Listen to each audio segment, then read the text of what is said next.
What up? Welcome to the 42nd episode of the Back of the Class podcast. 42 is one of the most iconic numbers in all of sports. Why, Zach? At the same time, 1, 2, 3, Jackie Robinson. There right? you go. Oh, I don't know why.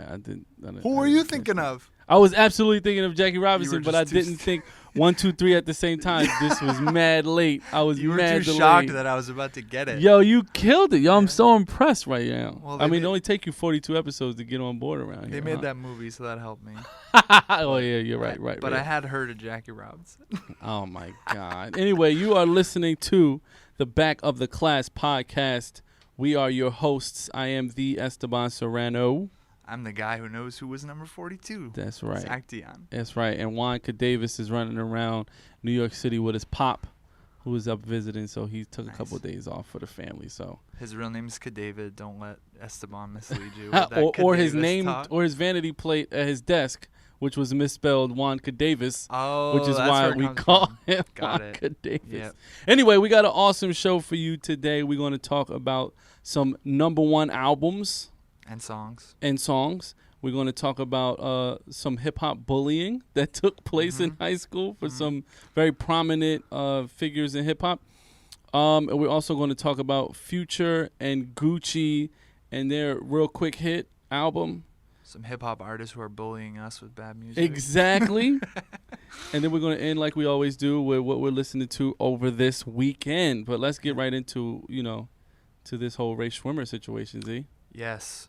So this mannequin challenge started popping up, and it was one that it seemed like it had been around for like a day before it was everywhere. Right. And I don't know how the Rae Sremmurd song Black Beetles from June, I think, from Shrem Life 2, or no, August, kind of recent, August, how it became the song that soundtracked them all. Maybe somebody has the answer out there, but like that's the default soundtrack. Right. And just embraced across, like, whether it's somebody setting up their dog to do a mannequin challenge. Right. Or, like, I don't know if that big high school one, but just, like, all walks, all sorts of people doing this mannequin challenge to Black Beatles. And now Black Beatles is number one. Like, Rae Sremmurd has a fucking number one song with Gucci Mane. Like, that's big stuff, man. Good year for hip hop getting to number one, man. Right. I mean, it's ill that the whole viral video wave is what pushed it. Yeah. To number one. Well, like, thank God that they made those rules to like count YouTube streams and stuff, man. Because right. It's like the number one song is often now like the song that most people are talking about and hearing the most in their day. Like, yeah, man, that's good, and it's a great record. It's great. That was the one people were like really excited about when it came yes. out. I know you, me, and Juan all listened to Shrem Life 2 like one time. Right. And like we're done. We're so done. But that definitely stood out. Yeah. By chance stood out. It was a couple standouts on it. It wasn't like it was a shit album, but it just wasn't as great. But as it didn't jump out to me as much as it did to everybody else at first. Right. I saw everybody being like, oh, they fucked up by making this the video instead of Black Beatles for like whatever first video they did once it was out, and it made me think more like, yeah, that is a good song. But, people like the message of it, and they like that, Rae Sremmurd are carrying on Kanye's What's a Black Beetle Anyway, a fucking roach. Right, exactly. And Kanye's not the first one to talk about that either, but no. It's so cool. And then, Paul McCartney did the mannequin challenge to Black Beatles. That's insane. Yeah. So insane. Yeah. And Sway Lee talked to Rolling Stone today and told them about it, and he said they already met Paul McCartney at Coachella, and he gave them some advice like a couple years ago or something. That's unreal. Yeah. I would love to see that's a show that needs to be on television. Paul McCartney meeting like some of these random artists and trap rap. I would love to see Paul McCartney sit down with like MIA. Yeah. I would love to see Rae Sremmurd, you know what I'm saying, interviewing, or even it's in a conversation with Paul McCartney. Yeah. Well, it's crazy with him because like a couple of years ago he said Yeezus was like he named like 3 albums he had just bought, and Yeezus was one of them, of albums that he liked, and it kind of, on first glance it blew my mind. I was like, what the fuck, man? I can't listen to. And somebody just said to me, they're like, he's been doing this a long time, man. Like, he likes music, you know? Right. He can't just listen to, like, fucking Rolling Stones albums for his whole life or something. For the rest of his life. So it's cool. He clearly does like to just... Word. He was a huge innovator, so he likes to know what's what's popping What's now. popping? Yeah, man. Shout out to Sir Paul McCartney out this joint. Yeah. Yeah, but and another interesting number one, the first ever number one of their career, A Tribe Called Quest. The album is the number one album, man. Did you see how many it sold? Because I just learned this from you today. I didn't see how many it sold, but like, I can't even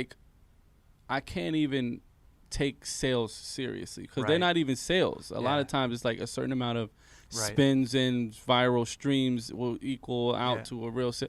I don't know. Yeah. Either way, this is a huge moment for real hip hop fans, backpack fans. You know, I mean, I believe De La Soul's album was like charted really high, if not number one. And that was now like Tribe. they kickstarted that too. Exactly, so that was cool. man. Yeah. So it just shows that like real music can be appreciated, can be supported. You know, if it's really good, because this album is really good. I've been listening to it all weekend long. Nice. The album is really good. So shout out to them. Congrats to A Tribe Called Quest, man. Keeping it moving. I know there's a tour coming up and stuff like that. So what did you tell me? So the album is kind of like still wrapped up under the tree for me because I really want to wait till I could sit and open it and sit with it. It's not one where I just want to have in the background. No, you don't. Work. Yeah. I queued up the ones with the features who I wanted to hear how those guys like worked with them, and even then I got distracted. But from what I heard, it sounds great. I listened through the first song, was like, all right, it's great. So what did you like about it? What I loved about it is that it was A Tribe Called Quest, and it wasn't an attempt to be current, and it wasn't an attempt. Even the features they're very much in the Tribe Called Quest lane. Nice. It's not like Kendrick Lamar and Phife Dawg are going at it. Like, that's an amazing moment for hip hop. You know what I'm saying? It's not like, a Tribe tried to do a Kendrick record. You know what I'm saying? Like Busta Rhymes. Busta is there, and it feels like leaders of the new school Busta Rhymes, and you know what I'm saying? That feels good. Consequences on it. It's the vibe that only Tribe could create. That's great. In terms of the production of a Q-Tip and Ali Shaheed, the flows, the sing. We oftentimes forget that Phife is one of the OGs of the metaphoric like rhymes. But, Q-Tip is very melodic in his flow and his voice. But there were a lot of times where they sang, certain parts. It really wasn't singing. It was more like, melody or whatever. But, like, sing talk. Jabari, it was killing it as, you know what I mean? Like, it just felt so good to see people, especially who has such a history of, like internal, conflict, put together such a great body of work, man. How did you feel like thinking about and listening to Phife Dawg? Like, did you feel sad? Did you feel I celebrated. Good. It was like he went out the way he wanted. You know what I'm saying? Like, and if Jabari said it, like, that's how he wanted to go. So he wanted to spend his last effort. He gave it. He brought it. Cool. I feel like there's a lot of artists who still are alive that are relevant who can they don't bring it as hard. You know what I'm saying? Like, so that to me was a great moment. I really appreciated the album, and the album was so good that I would keep starting it over. It took me, I think, 5 or 6 days to get past track number 6. Yeah, one of those. Yeah, cool. I'm like, I gotta go back. But this is so good. But I love when you do that though, because then eventually you can just start playing it at track 7. Right. And it's like you got a whole other half of an album. It's exactly. Cool. Put it on repeat and let the beginning finish it. Yeah. Yeah, man. So that's a great moment too. So Black Beatles number 1, Tribe Called Quest. Number one, man. That's great. 2 different spectrums, too. Right. 2 different parts of the country, 2 different ages. Right. Like, it's so cool. And now, Gucci Mane right in the middle in there, too. It's like 3 generations. Yeah, man. Yeah. So another interesting story that's kind of been getting a lot of attention, especially in this very sensitive, or as Juan would call it, pussified America. Lin-Manuel from Hamilton, the dope freestyle MC from Hamilton, Tony Award winner, said in an interview that his arch nemesis, the guy who bullied him, threw him in a trash can in high school, was none other than Immortal Technique, which is one of the dopest, like, super political but like guerrilla like charged rappers. Yeah. 2 dope MCs. It's crazy. One was the bully, one was the bullied. Yeah. I thought that was interesting, and and Technique, kind of came back. He kind of laughed it off and said, "Man, I got stories for days about some of these MCs rappers that people love that are famous, but but the world ain't ready for it." Like, oh my God, man. So this is kind of people are taking like, oh, they feel bad for Lin-Manuel. You got beat up and bullied. Did you like read the quote or hear or see like the tone of it? Like, I don't know. All I've seen is the headline. So like, the tone of it was that he was bullied by Immortal Technique throughout high school. But he said he was a fan. He said he was really proud of where he went and the music that he's making and the man that he became. He said it's been great to see him grow up. He said, but, he terrorized our entire high school. Like, countless kids got beat up and thrown in trash cans and all types of stuff. So it's interesting. You never think of the bully ever doing anything. And when I think of bullies, I think of either they're dead now or they're in jail. Definitely not like, down with, fighting, the one percenters down at at the World Trade Center like he was. Like, I thought that was just interesting, I was a stupid motherfucker when I was a kid, so I'm glad I'm different than I was when I was a kid. You were a bully, Zach? No, I'm not saying I was a dick a lot of the time. Okay. But I wasn't a bully. but yeah, Word. He grew up, hopefully. I don't think he's still putting people in the trash can. I think it's cool because it's also like, I think that it's dope that, this story came out just because it changed my perspective on bullies. Like, beyond, this asshole kid could be a very, very talented human being, that needs to be fostered, that may need some attention. Yeah, of course. Not just need to get his ass whooped. Because that's always, growing up where I'm from, I was always taught a bully just is a punk that needs to get his ass whooped. And once somebody steps up to him and beats his ass, then he's not going to bully anybody anymore. Or which in a lot of cases were true. Yeah. You know what I mean? So I don't know, man. It made me feel kind of different about bullying, man. Man, I have you heard of this? I'm not for it. Have you heard of this movie Moonlight that's out right now? Yes. So I went to see that this week. I'm wanting to see it too. You got to see it. It's like there's never been a movie like it. And I guess slight spoiler if you're listening, but there's a moment in it.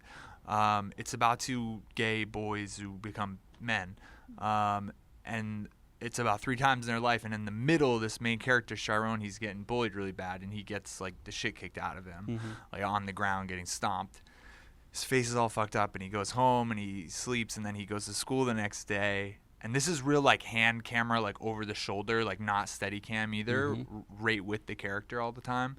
So he just goes into the school and he's just so on a mission. He's just like, he's not like he's like a skinny, like weird guy.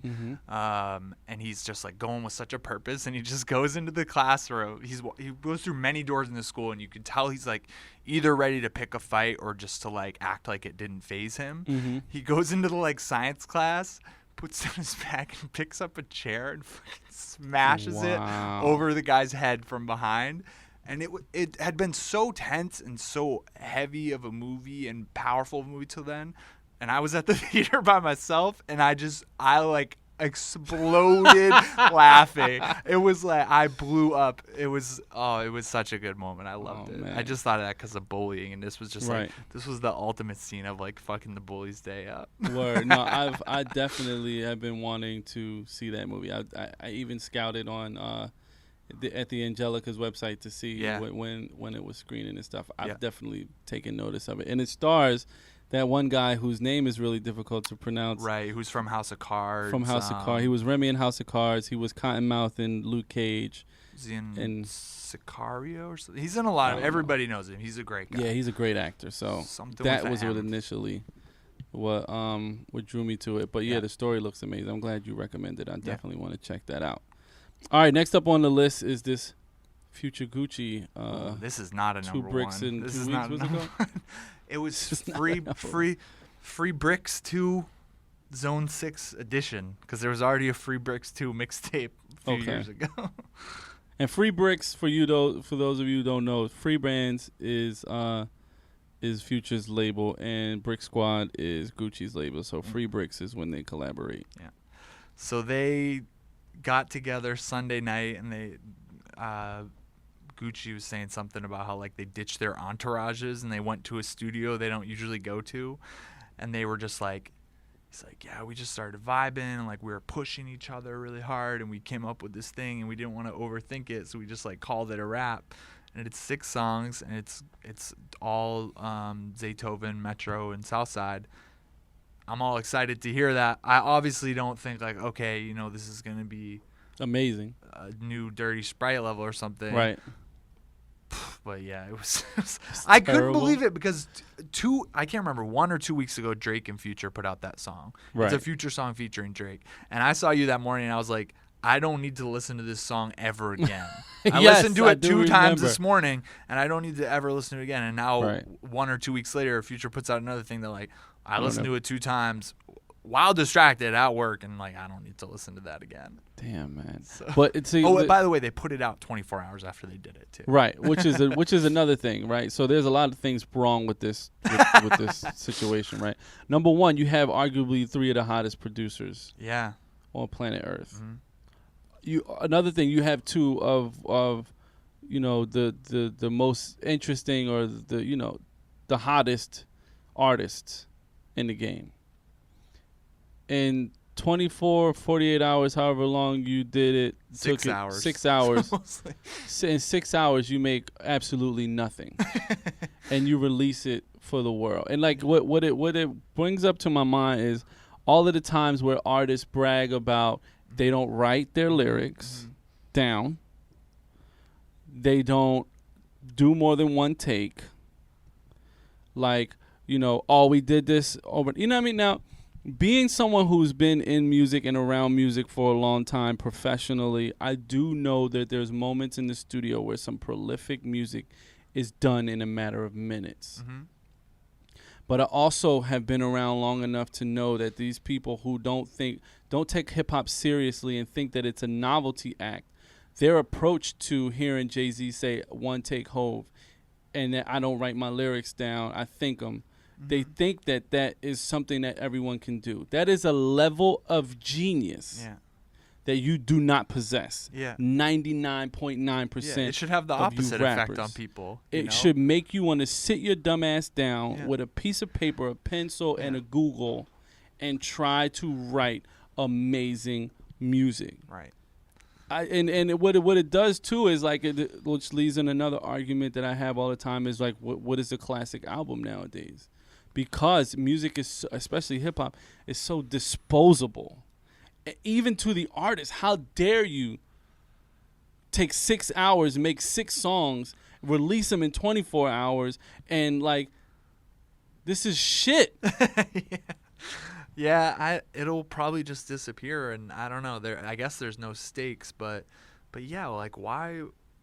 Obviously, being especially in Atlanta right now, especially, I mean, for a long time, but it's like the name of the game is to be really prolific. So I can't say why you're gonna water down the brand, I guess, but like why are you gonna water down the brand? Right. Like, and just to put this into perspective a little more, right? I watched a short documentary about the latest Michael Jackson album that L.A. Reid released. Clearly after Mike passed away. Yeah. He went to a new label that had like access to all the Michael Jackson vault. So he goes, let's open up the Michael Jackson vault. Let's see what records he recorded that never saw the light of day. His criteria was, if Michael didn't re-record this song more than 10 times, he didn't love it, so let's not touch those. Okay. These motherfuckers didn't do anything 1 time. Just to put that in perspective, Michael Jackson loved them records so much that he would record his vocals over and over again 10 times plus. He said some records have been recorded 20, 30 different times vocally before he said, this is good, this is what I want to release. Being, hearing stories about Dre in the studio, Dre will record a bar, 1 line of a lyric, 20, 30 times. Yeah. Each 16 bar, and then sit down and go through every single take and put together the perfect verse of an artist. You know what I'm saying? It's like a different sport. It's not a sport. It's a waste of my time and theirs. Yeah. I just don't think it's respectful to hip hop, and I think if you didn't want to waste your time to really sit down and do a project, then I'm not gonna waste my time listening. That's just how I feel. I feel like we're in a new place of like the mixtape is so hard to pin down what it is. Agreed. There's a big part of the energy of hip hop that the average listener who isn't out at shows or who isn't like in that city or in that culture that they don't get, which is like the feeling in the room and like the spontaneity of it and the improvisation. Like they probably were in the studio and had a great time and just wanted to convey that. I hope they did not think this is dynamite. Like this is Future and Gucci. Like this is untouchable.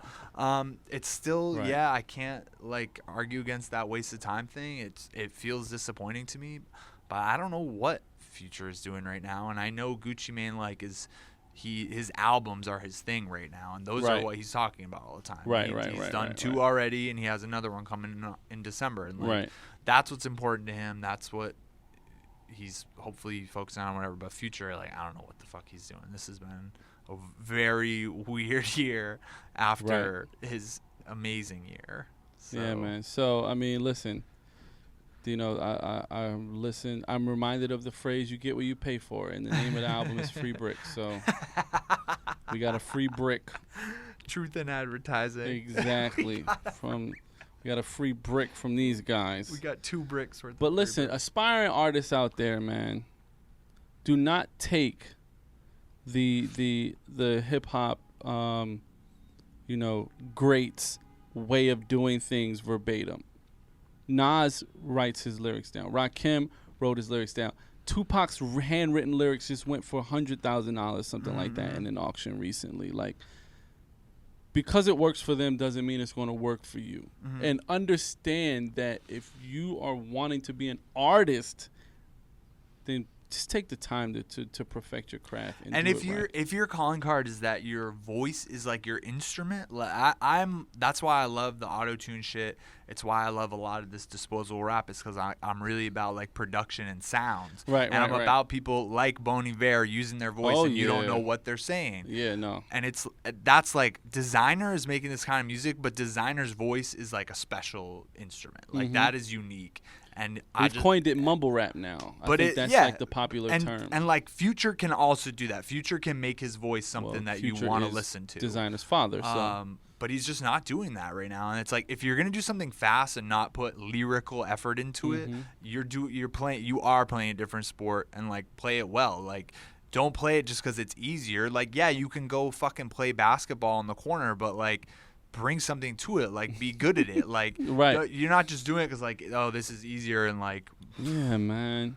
And I know just being in that part of that world that they think that it was such an event and it was such a great story and it was such a great moment, but it's just not. No, it's not. I don't think anybody's taking the bait. No, screw that noise. Anyway, what are you listening to this weekend? You start up while I frantically look at my Spotify. Well, I'm going to be riding around getting it this weekend. I'm going to the Poconos. I got to go to Philly first for some business I got to take care of in Philly. Then I'm going up to PA. Hopefully not a lot of Trump supporters up there. I'm going to flip my car over. Ooh. But on the ride around, I'm listening to this new mixtape, Crown, by Rhapsody, man. This is her first project post her signing with Roc Nation. And Raphael Sadiq is on the project. Ab-Soul is on the project. But like, I think in Trump America, this is some of the music that we need to listen to. Like, it's really upbeat, really inspirational, inspiring. She's one of the best lyricists that we have, man. It's just some of the lines on there, like, we add sugar to the lemons we dealt to make lemonade. Like, it's just like some of the craziest, like, you know what I mean? Inspirational. Like, one thing that I love about, like, some people call it back hip hop, some people call it conscious rap, whatever it is. I don't want to hear struggle rap for the sake of the struggle. Mm-hmm. I want to be uplifted. Mm-hmm. I want to be reminded that the struggle's going on, but I also want there to be beauty in it. Mm-hmm. Something that makes us, appreciate where we've come from and want to aspire to more, but also to want to help someone else going through that struggle Mm-hmm. and, helping them, get out of it. Mm-hmm. For a lot of times it was just like, man, my life sucks and this is trash and I eat this. And it was almost glorifying how poor or disenfranchised or, how, the lack we had in our lives. But this sounds like such a beautiful project, man. Like, she, in the opening, the track Crown, she talks about, it's telling, a little kid, are you wearing your crown? Don't leave the house without your crown. Nice. No matter what they do, no matter what they say about you and about what's going on, Nice. know that you have a crown. You know what I'm Yeah. saying? Like, that was like great. That's something so great to think of. You know what I mean? So Yeah. that's what I'm listening to this weekend primarily. Cool. I can't wait. Yeah. It hasn't been that long since she put out another like significant release, so that's great. Yeah, Mhm. I can't wait, and I totally agree with everything you just said about her. Yeah, it's the difference of like sitting at a table with somebody who tells a good story, but they just keep telling the same story. and Right, they keep telling a right. story about how when they were young and they fucked up, or they just keep telling that same kind of, it's entertaining but it's shallow, and she's like the person at the table who will tell the story but also connect it to other things, have some insight from it, have some reflection, and there's more of a point to it. And just her voice, like talk about people with like a voice with an instrument. I love her voice. It's so unique. Yeah, no, it is. Absolutely the way that she agree. flows, yeah. Totally different direction. I was talking last week about my fave band ever, In Flames, putting out an album. I got to see them earlier this week in New York. And Okay, dope. and I'm going to see them again tomorrow night upstate. Again? Upstate. With my best friend is going to come meet me, and we're like partners in crime with this band. So Okay. it's midway from both of us, from New Hampshire for him and from the city for me. So I'm doing that, and I'm just like on such a bender with their music. I've been having such a good time rediscovering it, and like I already know it all by heart, but it's just like it's one of those good feelings when you can go back to a huge body of work that you know it all, but be really excited about it again. Word. So yeah. And if you're listening, you never heard of them, just check out their new album. Like, it's good, it's accessible. So. Word, man. This has been a couple weeks in a row you ain't been listening to no hip hop. Yeah, I don't know. I'm sure there's gonna be some stuff coming out this weekend. I mean, I listened to the Metallica album today, and I'm done with that. I don't like Wow. it. I hope Juan is pleased with it. Yeah, you want to. Yeah. I don't know. I know he's losing his mind right now. Good Christmas album by one of the guys from Hamilton. That's on. Is it bad that I've never really gave a bleep about anything Hamilton related? Kind of. You're Puerto Rican, right, man? I am. Give Lin. Alexander Hamilton wasn't represent Puerto for Rican. Lin. Yeah, but Lin is. No, I hear that. No, it's. I didn't feel like it was for hip hop. No, it is. It is. I mean, I felt like it is very hip hop. Hmm. I just felt like the audience that it resonated more with was not hip hop audience. Yeah, a lot of white people and a lot of older people. Right. Who appreciate the talent that hip hop is. But like that story, I'm sure that if I saw it, I would really appreciate it and think it's a great play. We've talked about Hamilton here before, but like I've wondered like if like Lin had been something that you wanted to consider, like checking out his work or what. But the album, it's a sung through play, so like you listen to the album and you get the entire picture, and it's also like you'll just be vibing with it. Like it's good production. Like Questlove executive produced the cast recording. Right. Beats are strong. Like the moments when, I think even if you like musicals, you got to acknowledge that like there's real corny parts that are very like inherently musical theater cheesy sort of. Right. And those aren't they're not that many of them, and just like it's crazy to imagine that Lin wrote this entire thing and he wrote all these raps, and there's like 8 principal characters probably, and they all have different styles, and it sounds like that person had to have written it and then they came together. But like Just the genius. Like, even just listen to it once, I mean. But, like, there's a lot of good hip-hop references there. Like, there's a song he felt like had a Ja Rule and Ashanti vibe. So he, like, does a Ja Rule impression, like, at the end. There's a line where the guy, W. Diggs, goes, and if you don't know, now you know, Mr. President. Word. There's a lot of good stuff. But the hype was also so huge that's, like, that's hard to approach it sometimes. Word. So maybe now it's time to give it a whirl. See if it's on my There's title. never a bad time. You can do it a year from now, too.